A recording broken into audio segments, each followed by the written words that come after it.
Hi అండి. అందరు నమస్కారం. నా పేరు కిరణ్. ఇప్పుడు మనం మాట్లాడుతున్నాం 'బ్రహ్మముడి' సీరియల్‌లో కొన్ని కీ పాయింట్స్ గురించి అయితే మాట్లాడదామని ఈ వీడియో అయితే చేస్తాను. కీ పాయింట్స్ అంటే జరిగిపోయినట్టు కాదు, జరగబోయే వాటి గురించి అయితే చెప్తాను. వీడియో అయితే చివరి వరకు చూడండి. లైక్ చేయడం అసలు మర్చిపోవద్దండి. ఇక్కడ 'బ్రహ్మముడి' సీరియల్‌లో అప్పు పరిస్థితి ఎలా ఉందంటే, దొంగలొచ్చిన 6 నెలలకు కుక్కలు మొరిగినాయంటారు కదా! ఎగ్జాక్ట్‌గా అప్పు బిహేవ్ చేసేది స్టార్టింగ్ నుంచి అలాగే బిహేవ్ చేస్తా ఉంది. పెద్ద పోలీస్ ఆఫీసరు అనేసి మనం అనుకుంటాం గానీ, అక్కడ ఎంత చెత్త పోలీస్ ఆఫీసర్ అంటే అంత చెత్త పోలీస్ ఆఫీసరు.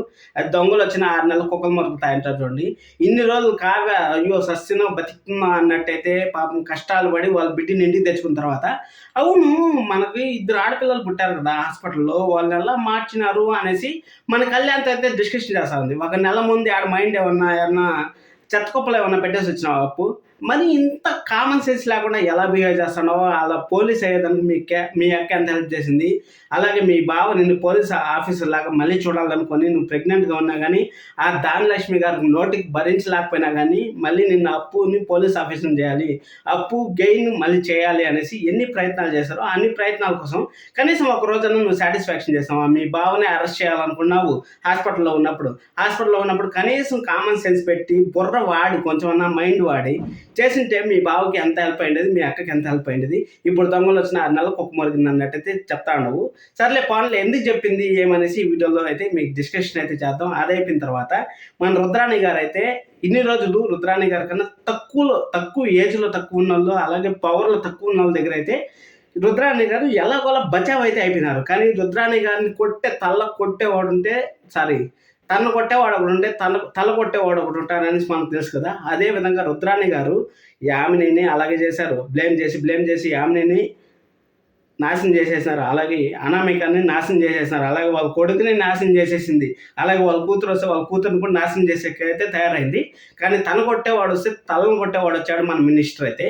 మినిస్టర్ అయితే టపా అని 2 పెట్టులు కొట్టారు. ఇన్ని రోజులు బామ్మగారు ఒక్కరే కొడతా ఉన్నారు. ఇప్పుడు బామ్మగారితో పాటు మన మినిస్టర్ కొట్టే ముందుకి దిమ్మ తిరిగి మినిస్టర్ గారు అనేసింది. మినిస్టర్ గారన్నా ఏం చేసినా కానీ ఒక కన్న బిడ్డని ఎవరన్నా సరే చంపాలనుకుంటే ఖచ్చితంగా అలాగనే రియాక్ట్ అవుతారు. ఎందుకంటే మినిస్టర్ కూడా మనసుంది, అలాగే మనసుంది. వాళ్ళ భార్యను కాపాడుకోవాలి, నా బిడ్డ ఎక్కడున్నా ఆరోగ్యంగా ఉంటే చాలు అనుకున్నా అనేసి మినిస్టర్ కూడా టపా మన పేరు పెట్టులు పెట్టి నెక్స్ట్ లెవెల్లో అయితే కౌంటింగ్ అయితే ఇచ్చాడు. అది అయిపోయిన తర్వాత అక్కడ నర్స్ ఉంది కదా, నర్స్ వచ్చిన తర్వాత నర్స్ వచ్చి మంచి హెల్పే చేసిందని చెప్పొచ్చు. ఎందుకంటే అక్కడ రాజుకి ఆల్రెడీ ముందుగానే హింట్ ఇచ్చి మనకైతే మంచి పని చేసిందని చెప్పొచ్చు. ఇక రుద్రాణి గారి పేరు ఎందుకు తీసుకురాలేదు, రుద్రాణి గారి పేరు చెప్పిండొచ్చు కదా, మినిస్టర్ పేరు ఎందుకు చెప్పింది అని మీకు అనుమానం అయితే రావచ్చు. ఇక రుద్రాణి గారు అలాగే మినిస్టర్ ఇద్దరు కలిసి చేస్తా అంటారు కాబట్టి రుద్రాణి గారికి అసలు రాజ్ ఫ్యామిలీకి ఉన్న సంబంధం ఆ నర్సుకి తెలియదు కాబట్టి రుద్రాణి గారి పేరు అయితే తీసుకురాలేదు. ఇది ఒక క్లారిఫికేషన్ అయితే ఇస్తాను. అలాగే రాజ్ని అక్కడ రౌడీలు అయితే ఇలా పొడిచేయబోయారు కదా, పొడిచేయబోతే అక్కడ మన రాజ్ని ఎవరు కాపాడారు తెలుసా?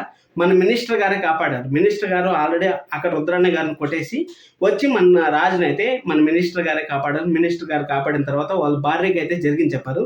నీ ప్రాణం కోసమే నేను ఈ ప్రాణంతో చేశాను, నన్ను క్షమించాను. ఎందుకంటే ఆవిడ కూడా ఇప్పుడు భర్త కొన్ని లోపాలు చేస్తాను కానీ భార్య పూజలు, భార్య ఉండే శక్తి కొంచెం హెల్ప్ అవుతుందంట చూడండి. ఆ విధంగా భర్త ఎన్ని తప్పులు చేసినా సరే భార్యకు ఉండే పవర్స్ వల్ల, అంటే ఆ దేవుడు భార్య అంటే భర్తలో సగభాగం కదా, అందుకోసం అనేసి మినిస్టర్ ఎన్ని తప్పులు చేసినా సరే ఆ భార్యలో ఉండే పాజిటివ్నెస్ని మన మినిస్టర్కి అయితే అందించడంలో మినిస్టర్ అయితే సక్సెస్ఫుల్గా సాధిస్తా ఉన్నారని మనం చాలాసార్లు వింటాం కదా. అదేవిధంగా ఆ భార్యకి అయితే ఎక్స్ప్లెయిన్ చేశారు. వాళ్ళ భార్యకి ఎక్స్ప్లెయిన్ చేసిన తర్వాత కావ్య కూడా వాళ్ళ బిడ్డను సరే ఎలాగైనా సరే క్షేమంగా ఇంటికి చేర్చాలనేసి, వాళ్ళ బిడ్డను చేర్చాలనేసి అక్కడైతే వాళ్ళ బిడ్డను చేర్చేదానికి ప్రయత్నాలు అయితే చేసింది. కావ్యాన్ని మెచ్చుకోవచ్చు, అలాగే మినిస్టర్ భార్యని మెచ్చుకోవచ్చు. అలాగే మన రాజు సపోర్ట్ ఉన్నటువంటి అది నెక్స్ట్ లెవెల్. ఈ సపోర్ట్ ఇలాగే కంటిన్యూ అయితే మాత్రం బ్రహ్మముడి సీరియల్కి ఇంకా మంచి పాజిటివ్ వైబ్స్ వచ్చే ఛాన్స్ అయితే ఉంటుంది.